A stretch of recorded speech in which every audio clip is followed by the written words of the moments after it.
এক দেশে ছিল নীলপুরী নামে এক ছোট্ট রাজ্য। সেই রাজ্যের পাশে ছিল এক রহস্যময় বন।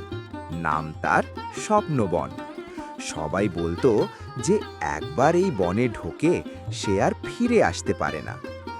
একদিন রাজ্যের দরিদ্র কাঠুরের মেয়ে মেঘলা ভুল করে স্বপ্নবনে ঢুকে পড়ল। হঠাৎ এক পাখি তার সামনে এসে বলল, তুমি এই রাজ্যে কি করছো? যদি তোমাকে এই রাজ্যের কালহারি রাক্ষস দেখতে পারে তাহলে তোমাকে মেরে ফেলবে।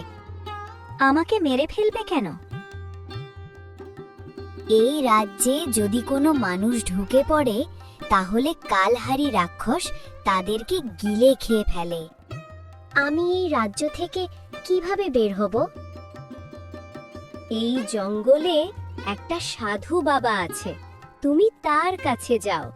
সে তোমাকে তোমার বাড়ি যাওয়ার পথ দেখিয়ে দিবে। ধন্যবাদ তোমাকে পথ দেখিয়ে দেওয়ার জন্য। তাহলে আমি আসি। তারপর মেঘলা অনেক কষ্টের পর সাধু বাবার কাছে পৌঁছালো। আমি সব কিছু জানি বৎস। তুমি কিছুটা সামনে গেলে দেখতে পাবে একটা ঘোড়া দাঁড়িয়ে আছে। সেই ঘোড়া তোমাকে বাড়ি নিয়ে যাবে, কিন্তু তুমি সাবধান থেকো, এখানে অনেক বিপদ থাকতে পারে। এই নাও, তোমাকে আমি একটা শক্তি দিচ্ছি। ধন্যবাদ বাবা, আমি এখন আসি।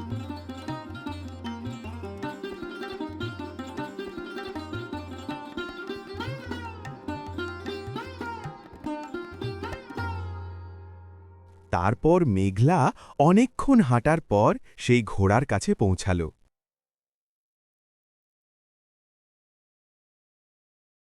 আমি সব জানি, তুমি আমার সাথে চলো, আমি তোমাকে বাড়ি পৌঁছে দিচ্ছি। তারপর বুড়াটি যেতে লাগল। হঠাৎ দেখতে পেল সেই কালহারি রাক্ষসকে। তারপর মেঘলা সাধু বাবার দেওয়া শক্তি দিয়ে কালহারি রাক্ষসকে মেরে ফেলল। তারপর সে বাড়িতে ফিরে এলো। বন্ধুরা, তোমাদের নামটি কমেন্ট বক্সে এসে জানিয়ে দিতে পারো, তাহলে পরবর্তী গল্পে থাকতে পারে তোমার নাম। আর যারা নতুন নতুন গল্প পেতে চাও, চ্যানেলটি সাবস্ক্রাইব করে পাশে থাকা বেল বাটনটিকে অন করে দাও।